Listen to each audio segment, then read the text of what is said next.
ರಜತ್ ಅಷ್ಟೇನು ಸರಿ ಆಡಲಿಲ್ಲ ಸರ್. ಹೋದ ಸೀಸನಲ್ಲೇ ನೋಡಿದ್ದೀವಿ ಅವನು ಎಷ್ಟು ಮಾತ್ರ ಆಡಿದ್ದಾನೆ, ಎಷ್ಟು ಮಾತ್ರ ಇದು ಮಾಡಿದ್ದಾನೆ ಅಂತ. ಬಟ್ ಗಿಲ್ಲಿಗೆ ಕಾಂಪಿಟೇಟ್ ಅಲ್ಲ ಅವನು ಅನಿಸುತ್ತೆ ನಮ್ಮ ಪ್ರಕಾರ.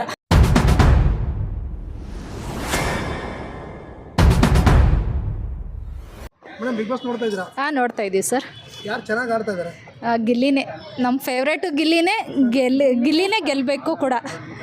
ಅಂದರೆ ಕೆಲವ್ರು ಹೇಳೋದು ಏನಂದರೆ, ಈಗ ಬನಿಯನೆಲ್ಲ ಹಾಕ್ತಾನೆ ಅಂದರೆ ಎಮೋಷನಲ್ ಆಗಿ ಟಚ್ ಮಾಡಕ್ಕೆ ಮಾಡ್ತಾನೆ ಅಂತ. ಸರ್ ಅವನು ಯಾವಾಗಲೂ ಹೇಗಿರ್ತಾನೋ ಅವನು ಹಾಗೇ ಇದ್ದಾನೆ, ಹೊರಗಡೆ ಹೇಗಿದ್ದಾನೋ ಅಲ್ಲೂ ಕೂಡ ಹಾಗೇ ಇದ್ದಾನೆ. ಆ ಹಳ್ಳಿಯಲ್ಲಿ ಯಾವ ಥರ ಇರ್ತಾರೋ ಅವನಿಗೆ ಅದೇ ಅಭ್ಯಾಸ ಇರೋದ್ರಿಂದ ಹಾಗೇ ಇದ್ದಾನೆ ಅವನು. ಒಳ್ಳೊಳ್ಳೆ ಬಟ್ಟೆಗಳಿದ್ರು ಅದನ್ನು ಯೂಸ್ ಮಾಡಲ್ಲ, ಜನಗಳ ಹತ್ರ ಎಮೋಷನಲ್ ಆಗಿ ಕನೆಕ್ಟ್ ಆಗೋಕ್ಕೋಸ್ಕರ ಆ ಥರ ಎಲ್ಲ ಬಟ್ಟೆ ಹಾಕ್ತಾರೆ ಅಂತ. ನಮಗೇನೋ ಆ ಥರ ಅನ್ನಿಸ್ಲಿಲ್ಲ ಸರ್. ಅವನು ಕ್ಯಾರೆಕ್ಟರ್ ಯಾವ ಥರ ಇದೆನೋ, ಹೊರಗಡೆ ಯಾವ ಥರ ನ್ಯಾಚುರಲ್ ಆಗಿ ಇರ್ತಾನೋ ಅದೇ ಥರನೇ ಇದ್ದಾನೆ ಅಲ್ಲಿ ಕೂಡ. ಅವನು ತೋರಿಸ್ಕೊಳ್ಬೇಕು, ಇವ್ರ ಥರ ಎಲ್ಲ ತೋರಿಸ್ಕೊಳ್ಬೇಕು, ಬಟ್ಟೆ ಹಾಕ್ಕೊಂಡು ಇದು ಮಾಡಬೇಕು ಅನ್ನೋ ಥರ ಏನೂ ಕಾಣಿಸ್ಲಿಲ್ಲ. ಅವನು ಹೊರಗಡೆ ಯಾವ ಥರ ಇದ್ದಾನೋ ಅದೇ ಥರನೇ ಇಲ್ಲೂ ಕೂಡ ಇದ್ದಾನೆ. ಈಗ ವೈಲ್ಡ್ ಕಾರ್ಡ್ ಎಂಟ್ರಿ ಆಗಿ ಬಂದರು 3 ಜನ. ಓಕೆ. ಅಲ್ಲಿ ಸೂರಜ್ ಅಂತ ಹೇಳ್ಬಿಟ್ಟು ಸ್ಟಾರ್ಟಿಂಗ್ ಹೀರೋ ಥರ ಆದರು, ಇವಾಗ ಎಲ್ಲೂ ಕಾಣಿಸ್ತಾ ಇಲ್ಲ ಅಂತ ಹೇಳ್ಬಿಟ್ಟು ತುಂಬ ಮಾತುಗಳಿದೆ. ಹೌದು ಸರ್, ನಿಜ. ಅದು ಸ್ಟಾರ್ಟಿಂಗಲ್ಲಿ ಹೀರೋ ಥರ ಬಂದರು, ಇವಾಗ ಈ ಜೀರೋನೇ ಆಗಿದ್ದಾರೆ ಅವರು. ಯಾಕೆ ಈ ಕಾರಣ ರಾಶಿಗನ? ಕಾರಣ ರಾಶಿಕಾ ಸ್ಟಾರ್ಟಿಂಗಲ್ಲಿ ಇತ್ತು, ಬಟ್ ಅದನ್ನು ಸುದೀಪ್ ಸರ್ ಎಚ್ಚರಿಸಿದ್ದಾರೆ.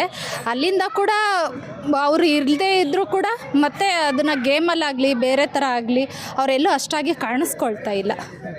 ರಕ್ಷಿತಾ ಬಗ್ಗೆ ಏನು ಹೇಳ್ತಾರೆ? ರಕ್ಷಿತಾ ಅವಳಿಗೆ ಏಜು ಇನ್ನೂ ಇದೆ, ಚಿಕ್ಕವಳಾಗಿರೋದ್ರಿಂದ, ಬಟ್ ಆಡ್ತಿದ್ದಾಳೆ ಚೆನ್ನಾಗೆ. ಇನ್ನೂ ಫ್ಯೂಚರ್ ಇದೆ ಅವಳಿಗೆ, ಮುಂದೆ ನೋಡ್ಬೋದು.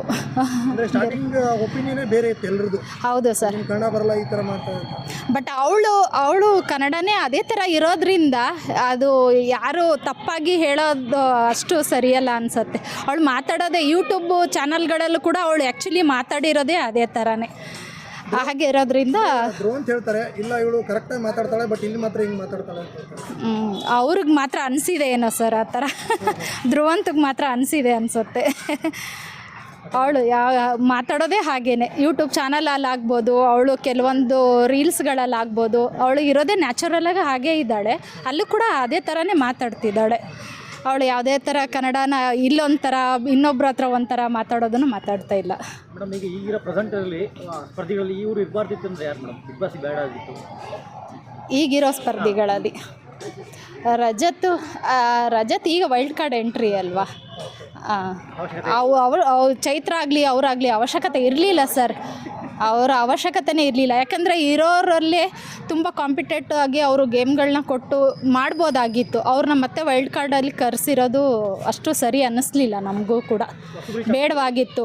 ಹೊಸೊಬ್ರಿಗಾದರೂ ಚಾನ್ಸ್ ಕೊಟ್ಟಿದ್ದಿದ್ರೆ ಅಟ್ಲೀಸ್ಟ್ ಅವರಾದರೂ ಇದು ಮಾಡ್ಕೋಬೋದಾಗಿತ್ತು. ಈಗ ಇವರು ವೈಲ್ಡ್ ಕಾರ್ಡ್ ಎಂಟ್ರಿಯಲ್ಲಿ ಬಂದುಬಿಟ್ಟು ಇವರು ಆಡಿ ಅವನ್ನ ಡಾಮಿನೇಟ್ ಮಾಡಿ ಅವನ್ನ ಇದನ್ನು ಮಾಡಿಬಿಟ್ಟು ಕುಗ್ಸಿ ಇವರು ಒಂದು ಸ್ಥಾನಕ್ಕೆ ಬಂದು ನಿಂತರೆ ಅದೆಷ್ಟು ಸರಿಯಲ್ಲ ಅನಿಸುತ್ತೆ ಸರ್. ಯಾಕಂದರೆ ಮಧ್ಯದಲ್ಲಿ ಬಂದವರು ಇವರು 50 ದಿನದಿಂದ ಆಡಿಬಿಟ್ಟು ಈಗ ಮಧ್ಯದಲ್ಲಿ ಅವ್ರು ಬಂದುಬಿಟ್ಟು ಅವರು ಒಂದು ಸೆಕೆಂಡು ಅಥವಾ ಥರ್ಡ್ ರನ್ನರಪ್ಪಲ್ಲಿ ನಿಂತ್ಕೊಂಡ್ರೆ ಅದು ಅಷ್ಟು ಸರಿಯಲ್ಲ ಅನಿಸುತ್ತೆ. ಮೊದಲು ಬಂದಿರೋರಿಗೆ ಮೋಸ ಮಾಡ್ದಂಗೆ ಆಗುತ್ತೆ ಸರ್. ಈಗ ಕಳೆದ ಸೀಸನಲ್ಲಿ ತುಕಾಲಿ ಬಂದಿದ್ರು, ಆಮೇಲೆ ಅವ್ರ ವೈಫ್ ಬಂದಾಗ ಪಬ್ಲಿಕ್ ಎಲ್ಲ ತುಂಬ ಒಪಿನಿಯನ್ ಹೇಳಿದ್ರು, ಮನೆ ಮಂದಿಗೆಲ್ಲ ಅವಕಾಶ ಕೊಡ್ತಾರೆ ಅಂತ. ಈಗ ನೋಡಿದ್ರೆ ಕಳೆದ ಸೀಸನ್ ಕರೆದವ್ರನ್ನ ಈ ಸೀಸನ್ ಕರೆದಿದ್ದಾರೆ. ಅದ್ರ ಎಷ್ಟು ಮಟ್ಟಿಗೆ ಸರಿಯಾಗಿರುತ್ತೆ ಅಂತ? ಸರಿ ಇಲ್ಲ ಸರ್, ಅದೇ ಹೇಳ್ತೀವಲ್ವಾ, ನಿಜವಾಗ್ಲೂ ಸರಿ ಅನ್ನಿಸ್ಲಿಲ್ಲ ಅದು.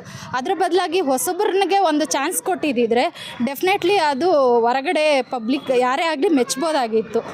ನಾವೆಲ್ಲ ಮೆಚ್ಬೋದಾಗಿತ್ತು. ಹೊಸೊಬ್ರಿಗೆ ಅವ್ರ ಟ್ಯಾಲೆಂಟನ್ನು ನಾವು ನೋಡ್ಬೋದಾಗಿತ್ತು, ಮೆಚ್ಬೋದಾಗಿತ್ತು. ಮೇಡಮ್, ಎಲ್ಲ ಒಂದು ಕಡೆ ಈಗ ಗಿಲ್ಲಿ ಇಷ್ಟು ಚೆನ್ನಾಗಿ ಆಡ್ತಾ ಇದ್ದಾರೆ ಅಂತ ಹೇಳ್ಬಿಟ್ಟು ರಜತ್ನ ಕರ್ಕೊಂಡು ಬಂದ್ಬಿಟ್ಟು ರಜತ್ನ ಗೆಲ್ಸೋ ಪ್ಲಾನ್ ಎಲ್ಲರೂ ನಡೀತಾ ಇದೆಯಾ ಅಂತ ರಜತ್ ಅಷ್ಟೇನು ಸರಿ ಆಡಲಿಲ್ಲ ಸರ್. ಹೋದ ಸೀಸನಲ್ಲೇ ನೋಡಿದ್ದೀವಿ ಅವನು ಎಷ್ಟು ಮಾತ್ರ ಆಡಿದ್ದಾನೆ, ಎಷ್ಟು ಮಾತ್ರ ಇದು ಮಾಡಿದ್ದಾನೆ ಅಂತ. ಬಟ್ ಗಿಲ್ಲಿಗೆ ಕಾಂಪಿಟೇಟ್ ಅಲ್ಲ ಅವನು ಅನಿಸುತ್ತೆ ನಮ್ಮ ಪ್ರಕಾರ. ಬಟ್ ಈಗ ಎಲ್ಲೋ ಕೆಲವ್ರು ಹೇಳ್ತಾರೋ ಪ್ರಕಾರ ಇಲ್ಲ, ಈಗ ಯಾರು ಗಿಲ್ಲಿ ಆಡ್ತಾ ಇದ್ದಾರೆ ಸ್ವಲ್ಪ ಕೆಳಗಡೆ ಹಾಕ್ಬಿಟ್ಟು ರಜತ್ನ ಮೇಲೆ ತಂದು ಅವ್ರನ್ನ ಗೆಲ್ಸೋ ಪ್ಲಾನ್ ನಡೀತಾ ಇದೆ ಬಿಗ್ ಬಾಸ್ ಕಡೆಯಿಂದ ಅಂತ ಹೇಳ್ತಾ ಇದ್ದಾರೆ. ಆ ಥರ ಮಾಡಿದ್ರೆ ಬಿಗ್ ಬಾಸ್ ನೆಕ್ಸ್ಟ್ ಟೈಮು ನೋಡೋದಕ್ಕೆ ಇಷ್ಟನೇ ಇಲ್ಲ ಸರ್. ಯಾರೇ ಆಗಲಿ ಹೊರಗಡೆ ಇಷ್ಟಪಟ್ಟು ನೋಡ್ತಾ ಇರೋದೇ ಈಗಿನ ಸೀಸನ್ ಇದರಲ್ಲಿ ಗಿಲ್ಲಿಗೋಸ್ಕರ. 99% ಗಿಲ್ಲಿಗೋಸ್ಕರನೇ ನೋಡ್ತಾ ಇದ್ದಾರೆ. ಆ ಥರ ಏನಾದರೂ ಗೆಲ್ಸಿದ್ರೆ ಇದು ಒಂಥರ ಫೇಕ್ ಥರ ಆಗಿಬಿಡುತ್ತೆ. ಶೋ ನೋಡೋದಕ್ಕೆ ಇಷ್ಟ ಆಗಲ್ಲ. ನೆಕ್ಸ್ಟ್ ಸೀಸನ್ ಬಂದರೂ ಕೂಡ ಶೋ ನೋಡ್ಲಿಕ್ಕೆ ಇಷ್ಟ ಆಗಲ್ಲ ಸರ್. ಮೇಡಮ್, ಈಗ ಬಿಗ್ ಬಾಸ್ ನಾವು ಸಿನಿಮಾಗೆ ಹೋಲಿಸ್ಕೊಂಡ್ರೆ ಬಿಗ್ ಬಾಸಲ್ಲಿ ಹೀರೋ ಯಾರು ಮೇಡಮ್? ಗಿಲ್ಲಿನೇ ಸರ್ ಹೀರೋ. ವಿಲನ್ನ ವಿಲನ್ ಅಂದರೆ ಈಗ ಸದ್ಯ ಬಂದವರು ಅಶ್ವಿನಿ ಬರ್ಬೋದು. Lady villain Ashwini. ಜೆಂಟ್ಸಲ್ಲಿ ಇದ್ದರೆ ರಜತೆ ಇರ್ಬೋದು ಸರ್. ಈಗ ಹೀರೋಯಿನ್ ಅಂದ್ರೆ ಯಾರು ತಗೋಬೋದು? ಹೀರೋಯಿನ್ ಹೀರೋಯಿನ್ ಅಂತ ಹೇಳೋರು ಯಾರೂ ಇಲ್ಲ. ರಜತ್ ಅಂದ್ರೆ ಗಿಲ್ಲಿಗೆ ಸಪನಾಗಿರೋರು ಯಾರಿಲ್ಲ? ಇಲ್ಲಿಗೆ ಕಾವ್ಯನೇ ಸರ್, ಅವಳು ಸಪೋರ್ಟ್ ಮಾಡೋದ್ರಿಂದ ಕಾವ್ಯ. ಹೀರೋಯಿನ್ ಅಂದ್ರೆ ಸೆಕೆಂಡ್ ಹೀರೋಯಿನ್ ಯಾರು ಇಲ್ಲ ಬಿಡಿ ಸರ್. ಸೆಕೆಂಡ್ ಹೀರೋಯಿನ್ ಹೇಳೋಷ್ಟು ಯಾರು ಇಲ್ಲ. ಸೈಡ್ ಆಕ್ಟಿಂಗ್ ಅಂದ್ರೆ ಸ್ಪಂದನ. ಸ್ಪಂದನ ಅವರೇ ಹೀರೋ ಫ್ರೆಂಡ್ ಹೀರೋ ಫ್ರೆಂಡು ರಘುನೇ. Raghu sir hero. ಕಾಮಿಡಿಯನ್ ಕೂಡ ಗಿಲ್ಲಿನೇ ಅಲ್ವಾ ಸರ್? ಅವನು ಎರಡು ಅವನೇ ಹೋಗ್ತಾನೆ. ಅವ್ನಿಗೆ ಆ ಚಾನ್ಸ್ ಸಿಕ್ಕರೆ ಎರಡೂ ನಿಭಾಯಿಸ್ಕೊಂಡು ಹೋಗ್ತಾನೆ ಸರ್. ಸಿನಿಮಾ ಹಂಗಾದ್ರೆ ಸಿನಿಮಾ. ಓಕೆ.